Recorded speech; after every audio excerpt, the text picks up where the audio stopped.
All right, folks, it is August 14th, 2024, and I have the absolute pleasure here of speaking with a crypto insider today, an author going by the name Jake Donoghue, and his book is titled Crypto Confidential: An Insider's Account from the Front Lines of Fraud. Now, for many of you guys in the space, you know me. I'm a crypto content creator who's been willing to call out the frauds, the scams, and the nonsense. And that's why I'm looking forward to this conversation here today. I'm hoping that this author and his book, his story, will highlight some of the bad actors in this space so that we can get rid of them, clean it up, and start to actually use this technology to better humanity in some form or fashion, hopefully. So, Jake, thank you for joining me here today. Zach, thanks so much. Yeah, it's a real pleasure to be with you here today, and thanks so much for having me on your show. So I want to get started off here. This is an insider's tale. This is not your real name. You won't be listing off the real companies that you were a part of. But can you explain your experience and how you got into the cryptocurrency space? Yeah, absolutely, Zach. So as you say, Jake Donoghue is a pseudonym, and yeah, the companies that I worked directly with in the book and the companies that I set up, the crypto projects that I set up, those names have been changed. Certain details have been changed, but all the events described in the book are completely true to how they happened in real life. Just the details have been changed for legal reasons on advice of the publisher's legal counsel. So in terms of my background then, so yeah, I set up a crypto project with three other founders, three or four other founders back in 2021. And that did very well. I mean, obviously back then all the altcoin market was just insane. So yeah, we launched that. When was it? April 2021. We launched at the $3 million market cap initially. And within about 20, 30 minutes of being live on a DEX, on the decentralized exchange, we were at over $300 million market cap. So over 12,000, about 12,000% increase on the day of launch. From there, we then spun out a marketing communications consultancy, which is still active to this day. And yeah, it was a very, very prominent firm. It was really through that I, kind of went to the next level in terms of the crypto rabbit hole, really started working with a lot of the biggest players in the space, a lot of the biggest projects, companies, exchanges, that kind of stuff, and then really got the proper insider seat at the table and saw a lot of the frauds, the scams unfold on a very, very big scale. I left the industry at the end of 2022 and yeah, turned whistleblower, essentially wrote a book about what I saw in the space, how a lot of the scams and the frauds are orchestrated, both to serve as a kind of historical record of what happened, because I think that in this space and in a lot of spaces where a lot of money's involved, it's very easy to forget, the kind of crimes and the frauds which took place, and also to act as a bit of a cautionary tale as well, to inform people about how these scams operate, the mechanics of these frauds and that kind of stuff, to hopefully prevent people being scammed moving forwards. Yeah, and this is why I said I was looking forward to the conversation, is because many folks know I'm part of an XRP community. We've been embattled with the SEC here for the past few years, finally towards the end of a lawsuit. And this was a lawsuit that didn't allege any sort of fraud. It was a securities violation. I equate it to a speeding ticket violation. But nonetheless, the point being, Ripple has been arguing, and Circle and some others in the industry I find have been quote unquote the adults in the room who've trying to, been get regulation clarity and an understanding of how we can operate in this space effectively without breaking the law. Meanwhile, 99% of the space, as you say, is rampant with the fraud, the shilling. And I thought that just reading the intro of your book, it sounds like you were deep on the inside with an understanding of kind of how that you describe this as a cabal and the way that they work. And so I wanted to hone in a little bit more on your experience. So, what was your role at the company that you were a part of? And then with it was basically a media company, you said as well. Can you describe that in a little bit more detail? Yeah, absolutely. So I was the chief communications officer, or at various times chief marketing officer, the director of communications. I had various titles. It didn't really matter so much. I mean, we owned the companies, so kind of just went with whatever sounded good, if I'm honest, depending on who we spoke to. But yeah, essentially that I was the head of communications for these projects and also co-founder as well.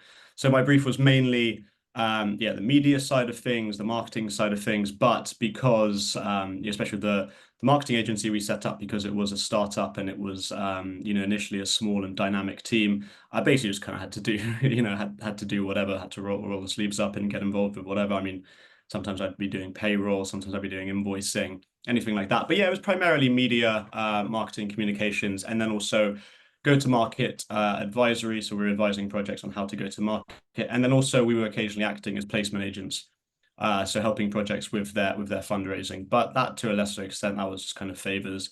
If we knew the team that we were working with particularly well and they needed a bit of help with fundraising. So yeah, we had a very varied brief. We did a lot of stuff. We had a lot of fingers in many pies. So I really was able to gain kind of 360 degree view of the industry as a whole, a very holistic view of the industry as a whole, and really see kind of how all the different strands how they all operate and how exactly like you say, it's a bit of a cabal. So how everything is linked together, and how all of these things are coordinated. And what exactly was it that made you leave the industry in 2022? Yeah, so it's a good question, Zach. I mean, I've been increasingly disheartened with it.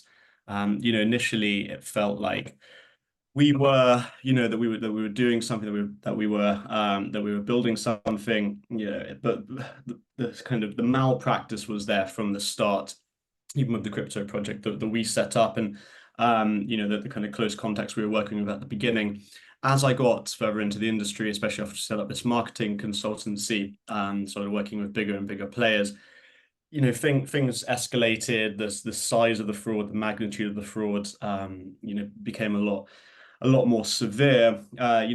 Also as time passed, we saw that not basically no projects were delivering on their roadmap. No one was doing the things they said they were going to do. Everyone was just in it to enrich themselves.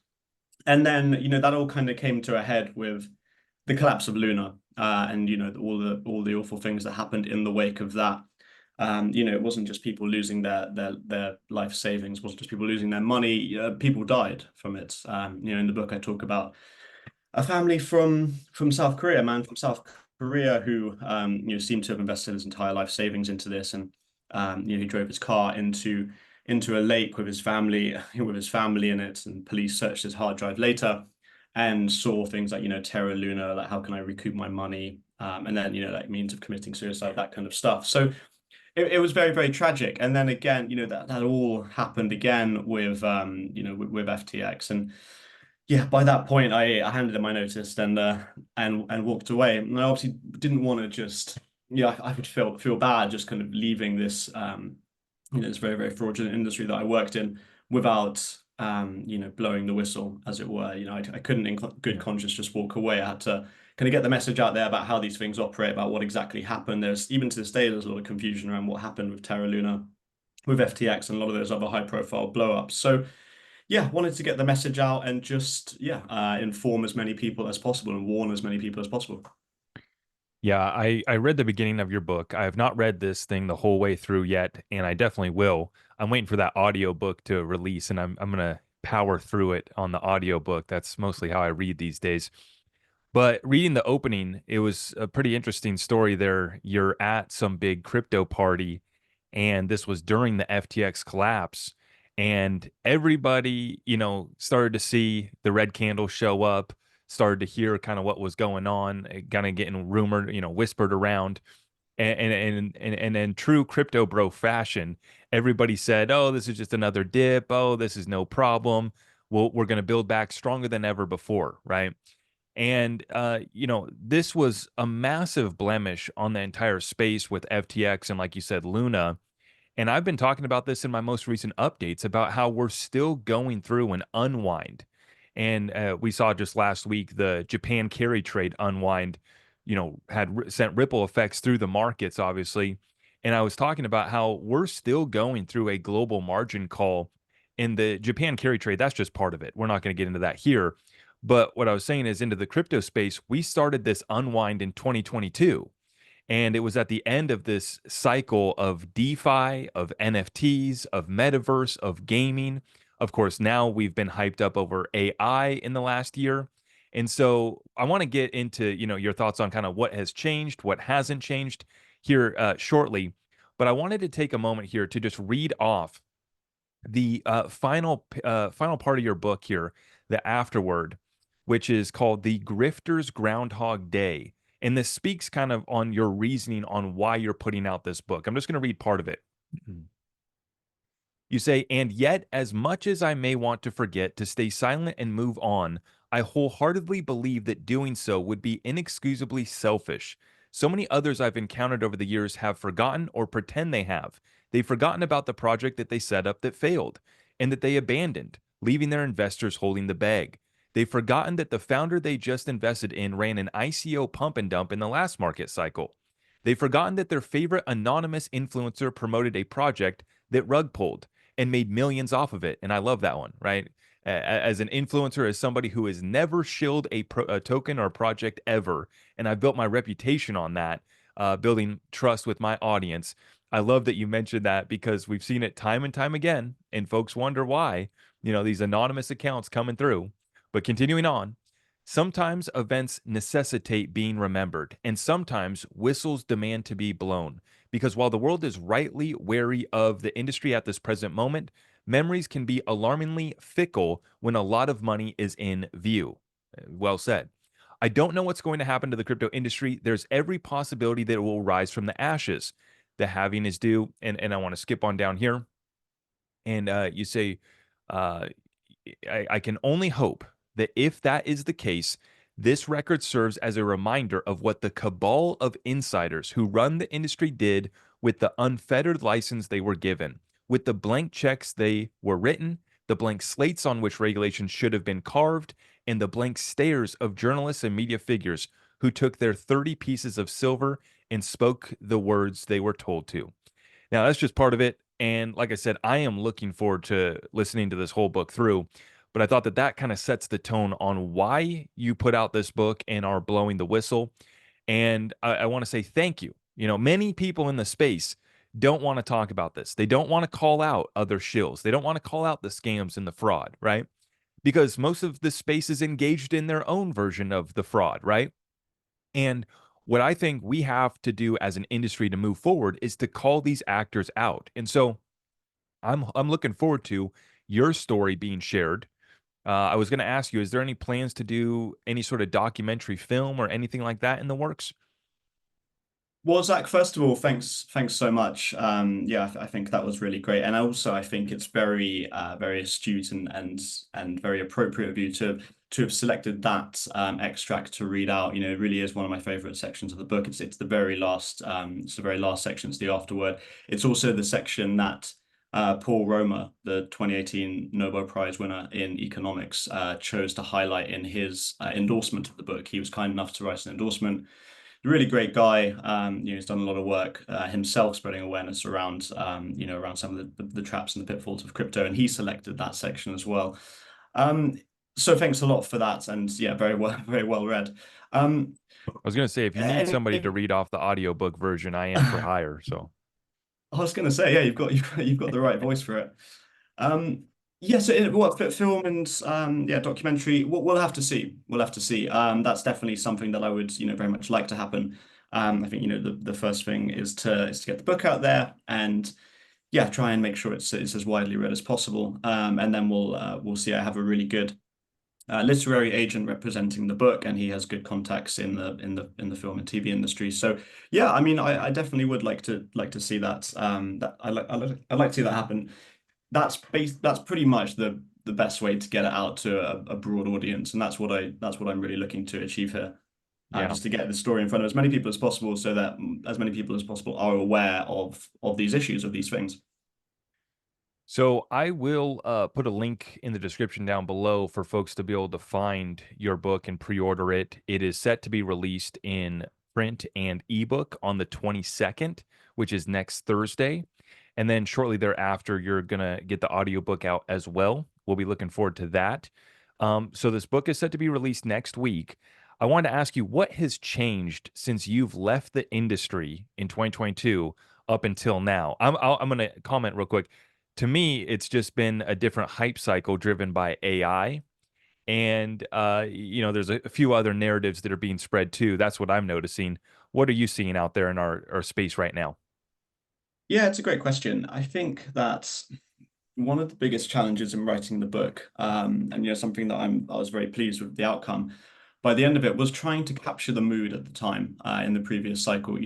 Just the sheer amount of hype. Every single day, there were news stories coming out about, some company, I don't know, putting Bitcoin on the balance sheet, or some huge international brand launching an NFT collection, and it really felt like crypto was going mainstream. In this cycle, that there really hasn't been much of that. I think that crypto is still very much in the doghouse, reputationally, and it really is difficult to see how it can recover from that. I think that the what FTX. I was actually on Twitter Spaces last night, well, last night UK time, yesterday in the daytime for most of the guests that I had on. And I think it was Andrew Chow, the Time magazine journalist, who made this point, which was that the biggest damage that FTX did to the crypto space and that SBF did to the crypto space, beyond the obviously the financial damage, was reputationally, and actually that's going to be the longest lasting damage that collapse caused, right? Because Yeah. it's yeah, crypto is kind of untouchable for a lot of brands now, a lot of companies now, a lot of people now. After that huge fraud that FTX did, especially after they made themselves so public. FTX and other crypto companies, they were buying stadiums, they were buying naming rights for stadiums, they were getting the biggest sports stars to endorse this stuff. They were getting celebrities, Matt Damon, FTX had Tom Brady, obviously, and Giselle as well, endorsing it. That their collapse was as high profile as their rise, if not more so. Every newspaper in the world, the front page was just dominated by it. Not even the finance pages, the very front page. So now it's difficult for brands to kind of go near it in the same way that they were before. We haven't really seen any, huge brands or anything like that, any huge companies, I don't know, like launch an NFT or whatever the equivalent of that is in this cycle, a meme coin. Um, so that's changed. Crypto is, I don't think, is any longer the cool new thing. When we were running our agency, we were working with international sports brands. We were working with celebrities. We were working with whatever, car manufacturers even, who were all launching NFTs, not partly because of fundraising. Obviously, they saw it as a source of fundraising, but primarily because they wanted to be associated with crypto. They wanted to, tap into that audience, that internet native audience, which they were perceived as being very cool and being very trendy. I think that's all gone. But more fundamentally than that, the whole narrative has shifted. So it's not just a kind of perception or optics thing. It's not just a reputational thing. It's the entire narrative in the space. Even a few years ago, we were, the narrative around Ethereum, for example, was that it was bringing down the banks, was that it's the future of finance. And, there was a lot of talk of financial innovation. I got sick of the word innovation in the last cycle. It was a real buzzword. Now that's no longer the case because of these collapses, because of projects not delivering on roadmaps, because of all of this stuff. That narrative has completely gone out the window. So when you remove that, I mean, what are you left with really? What does crypto really boil down to? You're left with the meme. So that's why in this cycle, most of the retail interest has been concentrated around meme coins. There has also been an AI narrative, which we can come to in a sec, but most of the retail interest has been concentrated around meme coins. I'm also quite skeptical about the new inflows of new capital into the space as well. I think most of the capital that's in the space is people who have kept their money in, or people who have already had money, already had skin in the game, already had capital in the industry, and have just been kind of topping that up as well. And of course, there's been the ETF inflows, but even that I'm skeptical about. I think money has been flowing from out of one ETF and into another. If you look at the Grayscale ETF inflows chart, it pretty much perfectly mirrors the no, sorry, the other way around. The Grayscale outflows perfectly mirror the BlackRock inflows chart. So yeah, I don't think there's been that much new capital entering the space. I don't think there's been, anywhere near as much hype, anywhere near as much interest. And yeah, I just think that crypto is really no longer the flavor of the month, as it were. Now, What's your take on Tether, on the largest stablecoin in this space, right? We're talking about fraud, we're talking about all this.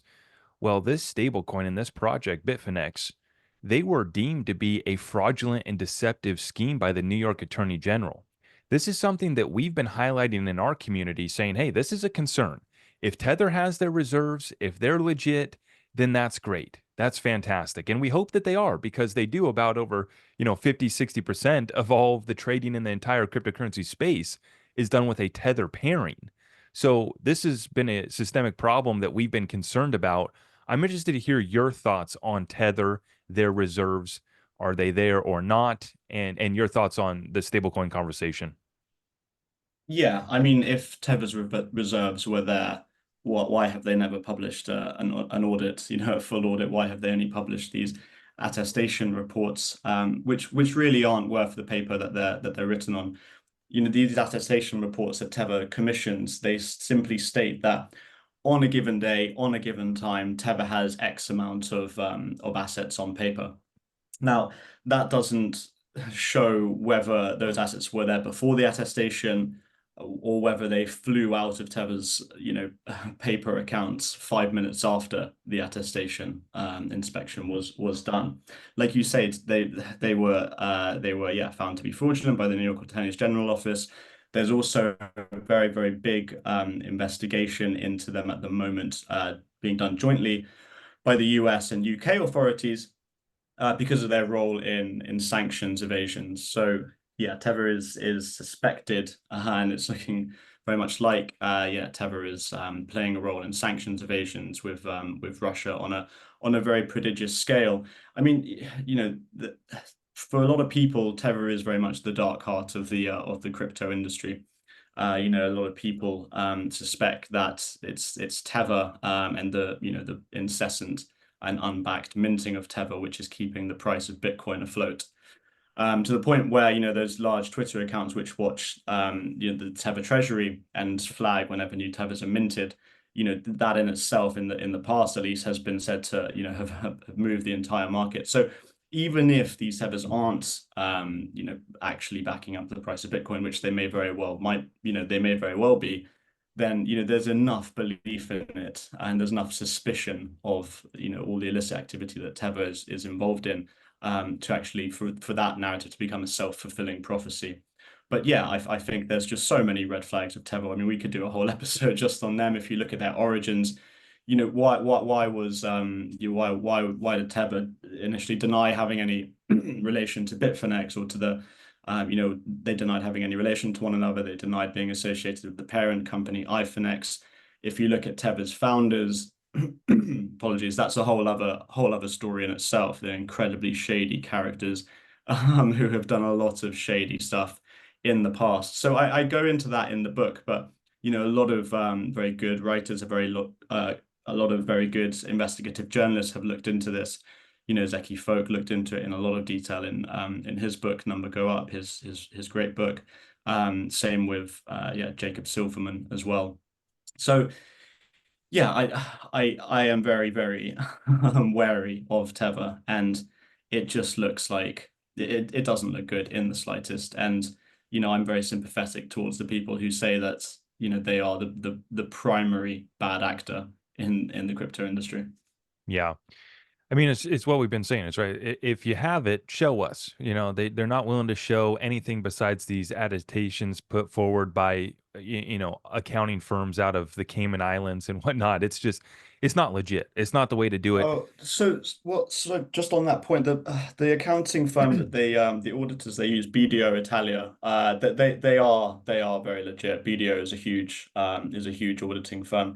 So it's not so much the auditors themselves, it's more what the auditors are being commissioned to do, So Right? They can yeah, only so work just to with what's clarify put that. in front of them, and so Yeah, Tether can exactly. put whatever they want in front of them. Right? Exactly, yeah. They've been paid to provide a service to Tether and they provide that service. It's just the service is meaningless. Yeah. Yeah. Now, I want to go back to something that FTX did. Like you said, it ruined our reputation. And in one aspect of that, it would be the donations that they made to both sides of the aisle. And this brings us into a conversation about, current regulations and donations being made. We've seen here huge political donations made by the cryptocurrency industry this election cycle. We've actually seen some elections kind of swayed one way by a crypto vote. I mean, these are elections, smaller local elections, where outsiders are coming in, and these are crypto, packs that are basically swaying elections. And you've highlighted some concerns about this. Um, and I do think that FTX gave the space a bad name in this regard, because what FTX was doing was fraud, one of the biggest frauds since Madoff. And so it appears, right, that their donations was to cover up their fraud. It was a way to take care of both sides of the aisle and make sure they were covered. And so it almost gives us now this perception that all donations in crypto is kind of just so that we can cover up for the space, get people in there that are going to protect the space. But I want to push back on that point. I believe that there is some legitimate, voters in the United States. We can argue whether or not the voting block is 50 million crypto holders, or whatever that number that's being touted is, right? I'm not arguing so much on that. I'm just pointing out that there's a segment of our population here in the United States that just wants clarity. And there is a good amount of clarity in many aspects to this. Everybody needs to be doing the KYC, the AML, and we understand that. But the SEC, and this has been shown now in the courts, has pushed the limits of their jurisdiction, and they've been called arbitrary and capricious. They've it was said that they didn't have a faithful allegiance to the law. This is where a frustration comes about. And so I wanted to get your take on how much of the political donations and the activity that you're seeing is to kind of just cover up for the space, and how much of it do you recognize is from just kind of a legitimate frustration from the industry that wants to be able to operate in the United States of America? Yeah, thanks for that, Zach. I think it's an important question, and it's sorry, apologies, bear with me. So I got a bit of a sore throat today. It's an important question, and it's a complex question. There's a lot to unpack there. So just looking at the starting off with the donations, then before we go into the the issue of regulatory clarity. So these donations that have been made by crypto firms, primarily Coinbase, Ripple, people like that, the Winklevoss twins, to these crypto super PACs. I mean, first of all, I don't think super PACs are a great thing in and of themselves. I think Citizens United wasn't a good thing. These super PACs allow for unlimited fundraising, and also, it's not even like they're giving in to the candidates or to the campaign. It's the PACs themselves. They choose how those funds are spent. And if you look at the way that Fairshake and its affiliates have been deploying these funds, they've been doing a lot of unsavory things. I mean, look at the campaign they ran. One of these PACs ran against Katie Porter, the Democrat candidate. Fairshake and its affiliates, I think it was actually Defend American Jobs, opposed her in the primaries. They ran a very, very nasty smear campaign against her. I think they spent around $10 million on this ad campaign. They made all kinds of false accusations. They claim, kind of unsubstantiated claims of her being a liar, vague claims like that, saying that she was in the pocket of Big Pharma and that kind of stuff. And ultimately, yeah, defeated her. And, that's one example. There are other examples of them deploying a lot of money, either opposing anti-crypto candidates or supporting pro-crypto candidates. So I don't think these PACs have been deploying their funds particularly particularly well, particularly I don't know, for lack of a better word, justly or fairly. In terms of the FTX was a separate issue as well. I mean, again, we've seen crypto industry leaders, in the past looking to influence elections. Obviously, SBF was the midterm elections in the US. Ryan Salami, he's going to prison for campaign financing violations. And again, in this cycle, we're seeing allegations made against by Public Citizen and by Molly White against Coinbase for violating campaign financing laws as well. So they just filed with a complaint with the FEC about that after Coinbase. Yeah, they seem to have been violating laws because they're a government contractor. So they can't be making political donations or donations to super PACs. So, again, I think we're seeing the crypto industry touting the law, or flouting the laws, not kind of having any concern for due process, or much concern for due process in these things. In terms of regulatory clarity, I would challenge you on the point that you made. I think that I'm of the opinion that regulatory clarity does exist, and I think it's somewhat of a false narrative when the crypto industry, the crypto lobby claims that regulatory clarity doesn't exist. I think that the Howey test is a very robust and very versatile means of classifying securities. It's been used for a very long time, and it's perfectly capable of being applied to crypto as well. And I think that we have to remember that there are paths that the enforcement agencies have set out for firms to launch crypto tokens legally, security tokens. The problem is that no one does that. There's no volume, there's no liquidity in these security token markets. And I'm personally of the opinion that it's because by registering as a security token, it would deprive a lot of projects of their kind of key revenue streams, which aren't acquired licitly, which are acquired illicitly. Because once you register as a security token, you have to do proper reporting. You can't manipulate markets, you can't wash trade. And Right. I think, unfortunately, a lot of projects, a lot of tokens are involved in those things. I saw this firsthand when we launched our cryptocurrency token, the exchange that we were listed on. Our volumes were lagging. The exchange would just say, "Oh, don't worry, we'll turn the volume bot on," and they would just wash the volumes, and they'd flip a switch, and it would go from few $100s to a few, hundred thousands, even millions dollars volume in kind of hourly volume, daily volume, that type of thing. So these practices are very common. Even in kind of the NFT space, we saw a lot of projects washing NFT volumes. So that's how a lot of projects make their money. So by going down the proper path of registering as a security token, filing with the SEC, doing proper reporting, that kind of stuff, then it would deprive them of key revenue streams. So I think the argument that there's a lack of regulatory clarity is something of a convenient excuse. Yeah, and let me explain my position too on that a little bit further because I do agree. I think that nearly all of the ICOs that were conducted were investment contracts that are defined by the Howey test and the securities laws. So I agree actually in that regard. I just where I push back and where we've had to push back and where we've won on some points was when the SEC tried to say that all secondary sales of XRP were a security. We had Judge Torres give us the ruling last year saying that they were not. And we wait to see if there's an appeal. And we don't have any other courts that have ruled kind of in that favor. There have been some cases now where this is being cited as case law and precedent.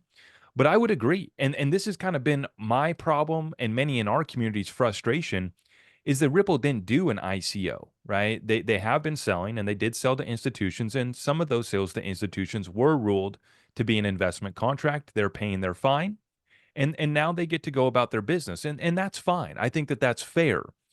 But where we've had to push back, and I think it's unfortunate that we've had to do so, was where the SEC was trying to make the claim that all secondary sales were an investment contract and the tokens in and of themselves were investment contracts.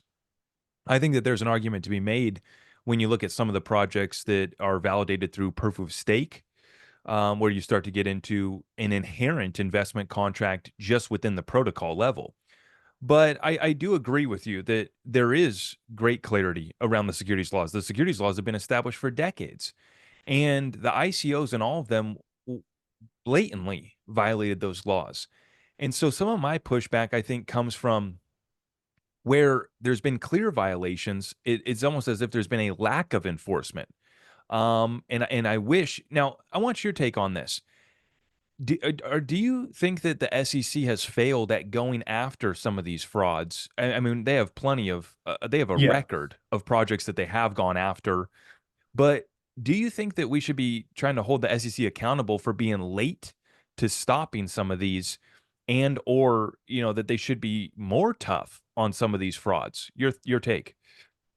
Yeah, absolutely. I think that I completely agree on that point. I think a lot of people have not gotten away with murder. It's gotten away with very serious crimes because of I don't know, lack of resources perhaps, or perhaps lack of knowledge, lack of awareness from the SEC that these things are going on.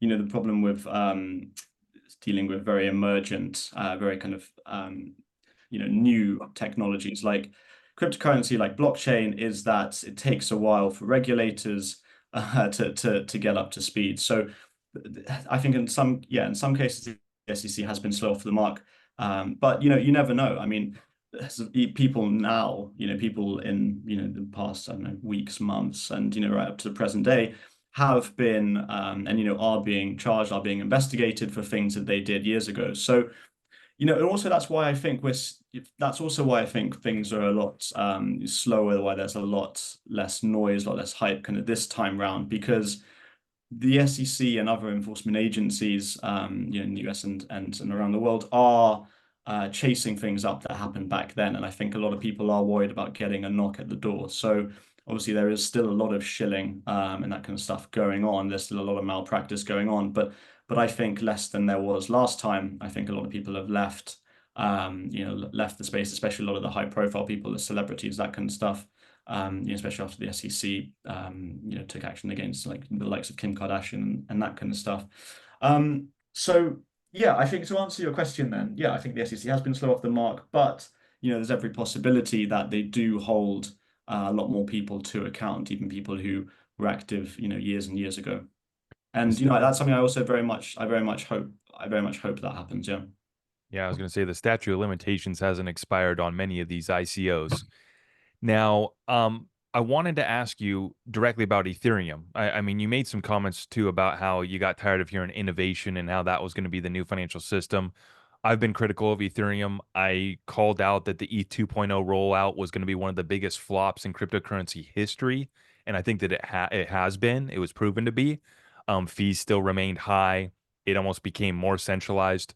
So your thoughts on Ethereum and something that we've talked about, I don't know if you've heard of the term ETHgate, but ETHgate is a story, basically a conspiracy about Bill Hinman giving his free pass speech in 2018, where he said that Ethereum was not viewed as a security.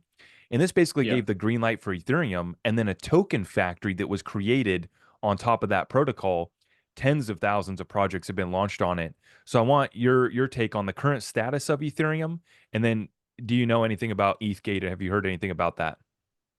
I'm familiar with the term. I'm also familiar, yeah, with the free pass that was given. I think that that the Ether token is because of that free pass is in the clear for the ICO that they did. However, the move to proof of stake changes that. I mean, you referenced just now that the move to proof of stake kind of shifts the investment contracts onto the protocol level. I think that's definitely the case. So it starts to get into very murky ground. When all of that's considered. What we've also seen is the SEC go after consensus. So consensus got served the world's notice, and they countersued the SEC. Now, their countersuit was not about the SEC's investigation into consensus. It was about the SEC's treatment of the Ether token, which was very interesting. And the SEC responded to that by several months later going ahead and, as expected, suing consensus, bringing enforcement action against consensus. Now, it's not looking good for consensus, if I'm honest. The MetaMask swaps, it's starting to look a lot like an unlicensed broker dealer, an unlicensed money transmitter, and things like that. And consensus is very integral to the whole Ethereum, the whole Ethereum network. So, I'll be very, very interested to see what happens. What happens in that suit. I think that's really going to be pivotal for the future of Ethereum. And yeah, I mean, like you said, a lot of scams, a lot of fraudulent tokens have been launched on the Ethereum network. After that, I don't think if Ethereum itself is liable for that. I think it's more the tokens themselves, the individual projects who are going to be liable for their own fraudulent activities, as opposed to the network that they're built on. But you never know. That could be a factor in a judge's verdict, in and also in things like sentencing and that kind of stuff. We saw with the Tornado Cash developer that who was arrested in the Netherlands, that the cause of his arrest was actually that he had failed to build in protections against money laundering. So it wasn't the fact that money laundering was taking place on Tornado Cash. It was that he had failed to build in adequate protections against money laundering. And actually, the Netherlands is one of the only countries that actually has that in the law, where you can be prosecuted for something that you failed to do, for something that was negligent. So there is an argument, and this gets into quite complex legal territory at this point. But I've seen people, say that actually that wouldn't have happened in the US because, and actually, the Snyder Cash developers may not be arrested in the US, because in the US you can't be arrested for something that you failed to do, only something that you played an active role in. So I don't know. A lot of this stuff is very complex legal territory, and not even just domestic legal territory, but international legal territory. So can Ethereum be prosecuted for something that they failed to do? Should the network, when it was created, have should the developers have the foresight to build in protections or that kind of thing against fraudulent activities which can take place on the network? I mean, who knows, really? And a lot of these things are, kind of cutting edge cases as well. So these are precedent setting cases. So yeah, we'll have to wait and see. I think it's a very, very interesting time in crypto law. I'm going to be watching the SEC consensus lawsuit play out. I'm interested to get your take on this, Zach, as well. Do you think the SEC will, I mean, Ripple just got fined, what was it, 125 million for the institutional sale of XRP. Do you think the SEC will appeal that and actually seek more? I think what they initially sought around a billion disgorgement. Do you think they'll go for that and appeal for the full amount? Yeah, so it was over 1 billion in civil penalty and then additional disgorgement. It was nearly 2 billion total that they were seeking. So this is why they were touting it as such a massive victory. It was 94% less than what the SEC had asked for. I think that the SEC is not going to appeal though, because the Ripple, the other side, also has some things that they could appeal on if they wanted to. And the statements that have been made by the chief legal officer of Ripple basically to me comes off as, we're not going to appeal as long as they don't appeal. And so I guess my take on it right now is that it doesn't seem like the SEC wants to appeal, and that it would just open up too much, potentially Ripple appealing as well. I don't think that the SEC wants to do that. But it's definitely there. We have until about October 6th, I think, is the date when the 60-day window of appeal would close. And so we'll see. The thing is, it appears to me that Ripple's changed the way that they offer their product, on-demand liquidity, which is now part of Ripple Payments. And I covered this in one of my most recent episodes. Ripple Payments Direct is the new product where the client doesn't even have to hold XRP at all. So the institutional sales that were conducted by Ripple that were deemed to be investment contracts, they're no longer doing sales like that anymore. And the new products that they've created, they're basically just invoicing their company, the institutions that they're working with, for the service that Ripple's providing, which does use XRP for liquidity, but it never requires the client to actually take custody of the assets. So there's no purchase or sale between them and the client. So, and this is why, in my opinion, Ripple has continued selling XRP in accordance with their product on-demand liquidity since the lawsuit was going on, right? And this is one of the reasons why the SEC was arguing for such a strong fine, was they're saying that Ripple has no shame, they're continuing to do this.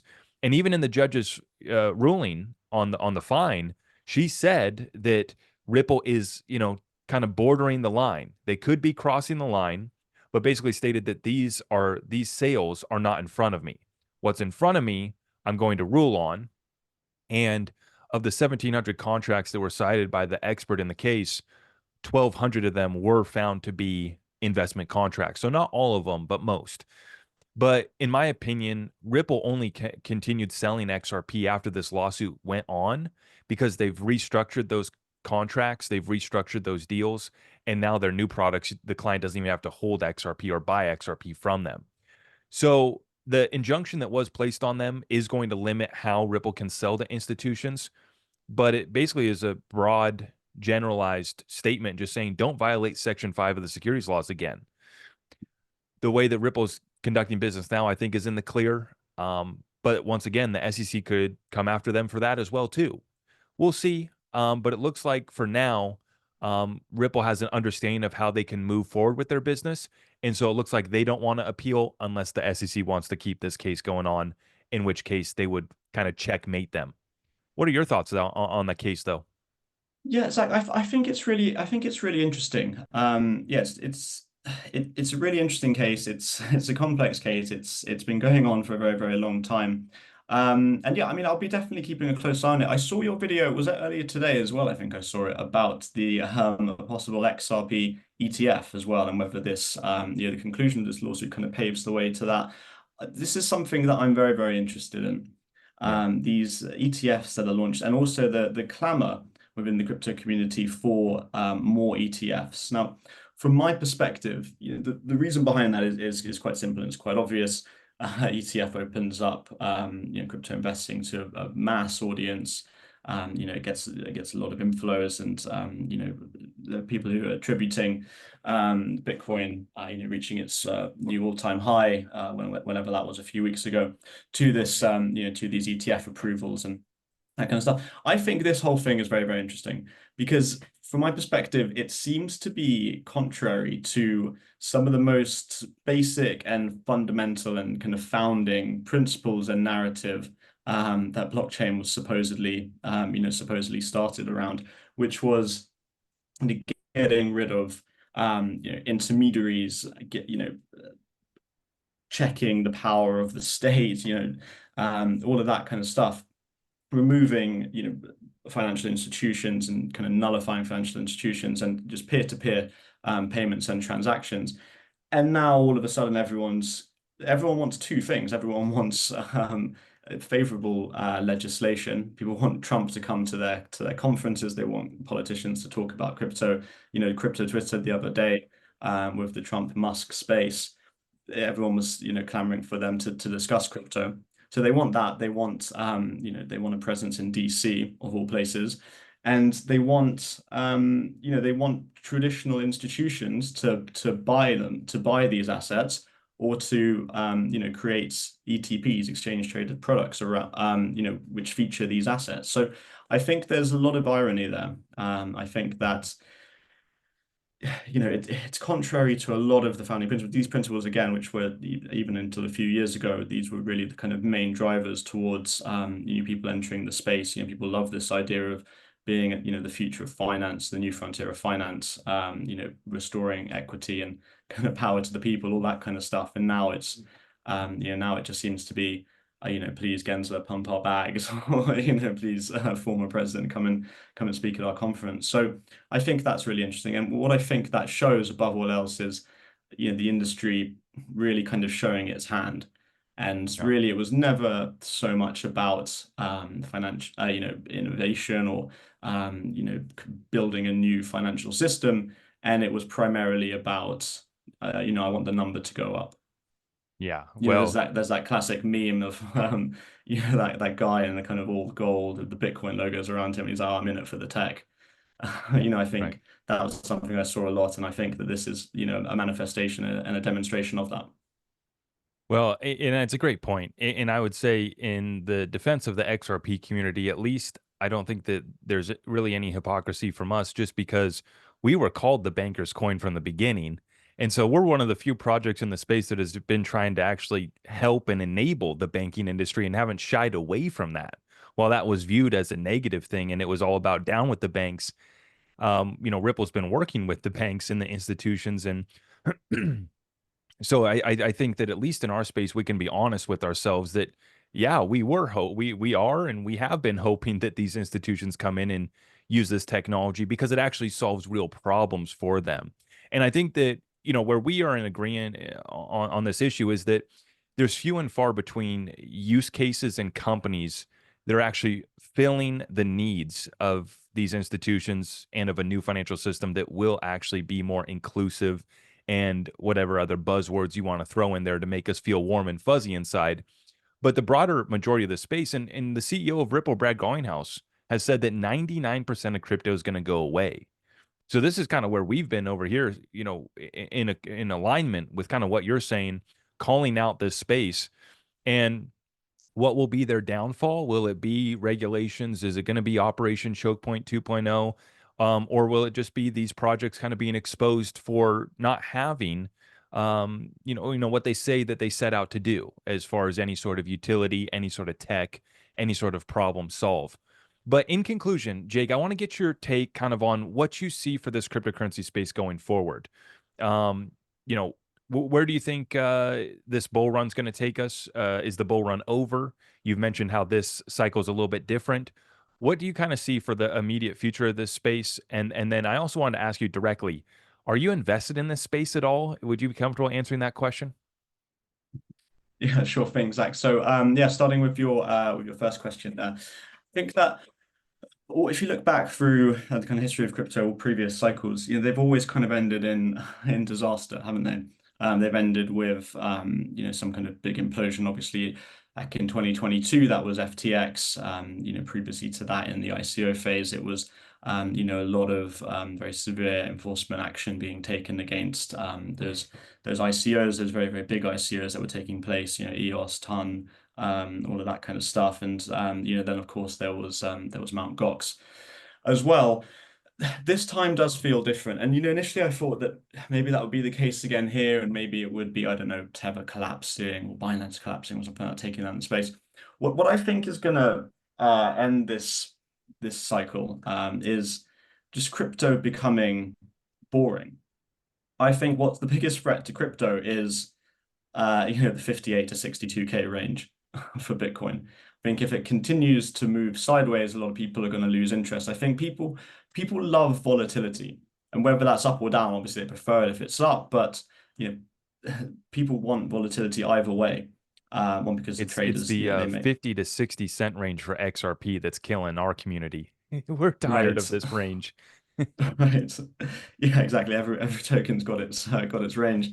Um, But yeah, people want that volatility. They want drama. They want crypto to be making headlines. I think people want crypto to be relevant. And I think if it kind of stays moving sideways and there's no kind of new emergent fad that really kind of takes off and really captures the public imagination, I think that's when in a few years or whatever, if someone's holding Bitcoin for at 58K for, I don't know, 5 years, then eventually, and they're not seeing anything happen with that. Eventually they're going to sell it, and I don't know, they're going to buy other stuff.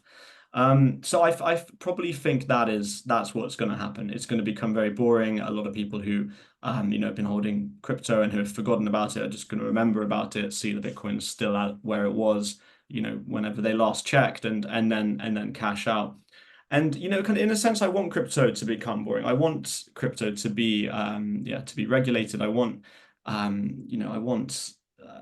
proper security in place. And then once that happens, and a lot of the fraud, that kind of stuff is eliminated, then that that's going to be inherently good, isn't it?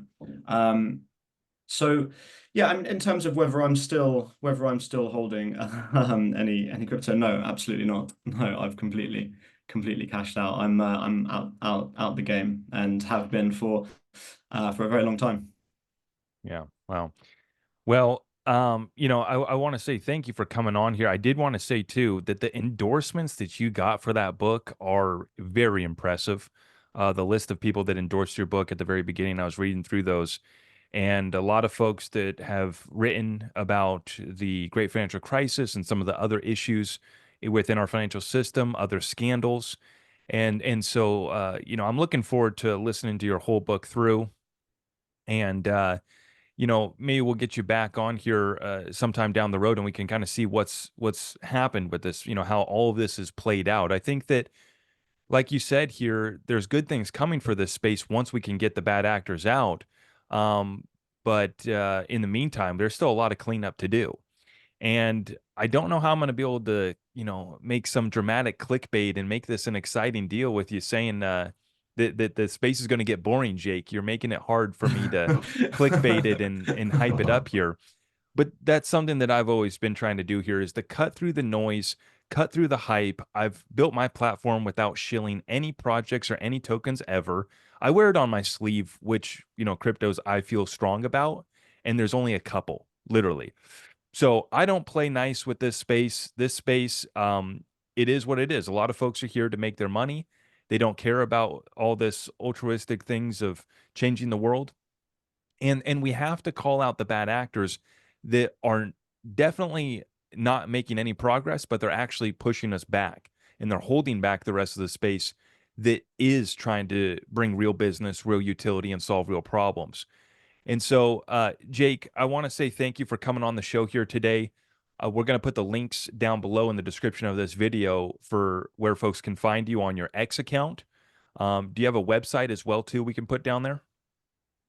Yeah, thanks a lot, Zach. And yeah, first of all, thanks a lot for having me on. Yeah, it's been a really great conversation, a really interesting conversation, and yeah, I really appreciate it, and I really appreciate you taking the time. I think that this conversation is actually kind of it's quite reflective of the way the industry is going, isn't it? It's growing up, it's maturing, and actually we were talking about this on the on the Twitter Spaces I was hosting yesterday. How obviously there's still a lot of noise, a lot of noisy actors in the space, but the Coinbases, the Ripples, the people who are kind of getting involved in the crypto lobbying, they're kind of presenting themselves as the grown-ups of the industry, aren't they? And looking to for better or worse, get involved in the political landscape and shape the kind of regulation and legislation which is being made in the corridors of power. So it's quite opposite in that way.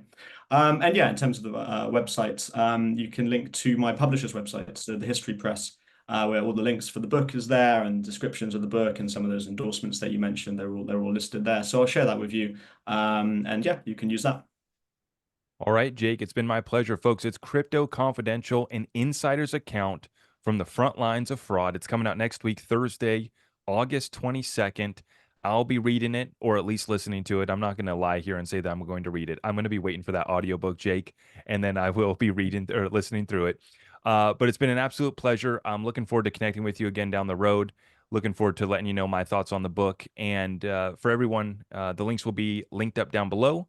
For those of you guys that have stopped by here today, thank you for your time. I hope that you appreciate what we're trying to do here, which is move this space forward. We got to call out some of the bad stuff happening.